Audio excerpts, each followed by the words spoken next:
few years back, my wife actually received a call from Patricia, a friend of ours. She was a friend of ours and she was also a client. I did some messages for her years ago. Well, anyway, I had just come home from doing a big party. It was late. It was like about 8 o'clock at night. I was tired. And my wife is crying. She said, you know, Patricia's nephew's missing. They don't know where he is. Can you help her? I'm like, okay, I'll see what I can get. She puts me on the phone. I told her, Patricia, I'm really tired. I don't know. No promises. Let me see what I can get. So I go into my zone, as I call it, and I see the nephew laying on the floor next to a table with white powder on it, on the table.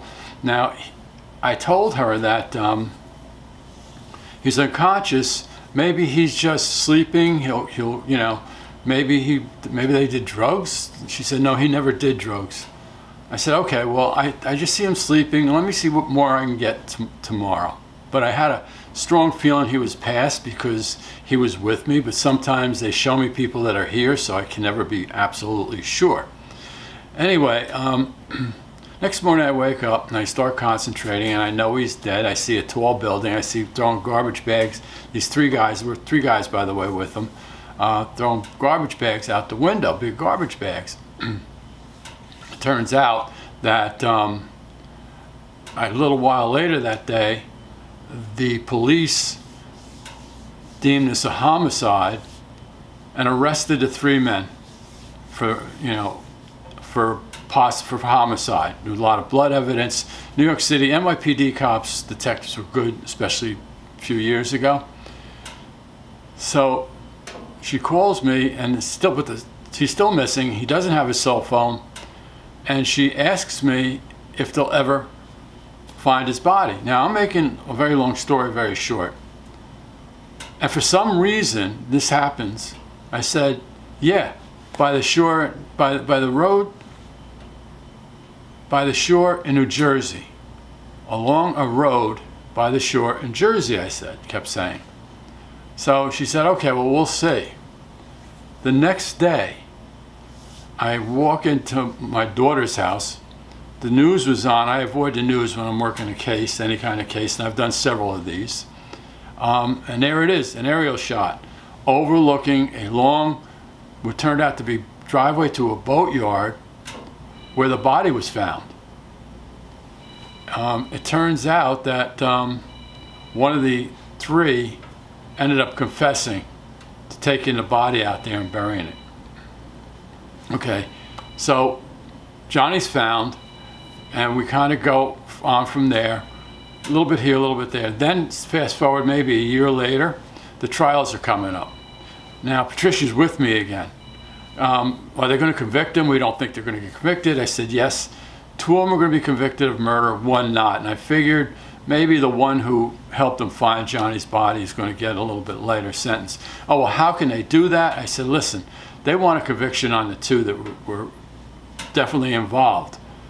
And they're not going to get it without the 3rd. So just don't, I guarantee they'll all pay. Well, sure enough, that's what happens. 2 were found guilty of murder. They're in jail now. The 3rd was found guilty of manslaughter. And that kind of ended the case. Now, this doesn't make it easier. It makes it easier on a family. It doesn't make them heal. It helps them move on. It's hard to explain, okay? It gives them some closure, which is very important. The anger's still there as far as I know. The family, Johnny's immediate family never talked to me. Mother didn't want to know. Some people just don't believe in this. Some people worry they're going to get bad messages because there's so many bad mediums out there. They're going to get negative messages, and Johnny is there. He's in the dark, whatever. That's not what happens here, folks. I'm a call bearer, not a medium. I know mediums do that. I know mediums throw negative stuff in just to validate who they are. But I'm a call bearer, and what I do is I help people heal. That's my job. That's what I've been placed here on this earth to do. All right? So I'm losing medium. I can't take it off my social media stuff, but from now on, I'm just identifying as strictly a medium. All right, guys, listen. I've done several homicides. I've helped the family. Cops tend to not want to talk to me. I'm good with that. And I've had a lot of success with it. But it always makes me nervous because I always want the best for people. Anyway, always remain hopeful, never hopeless.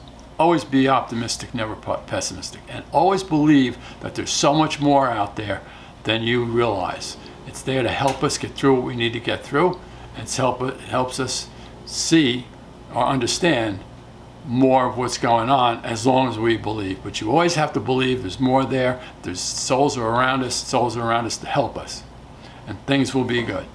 Okay? Please follow and subscribe to this page, like this video, and if you want, comment. I appreciate it. Guys, have a great day. Always remain hopeful. Bye for now.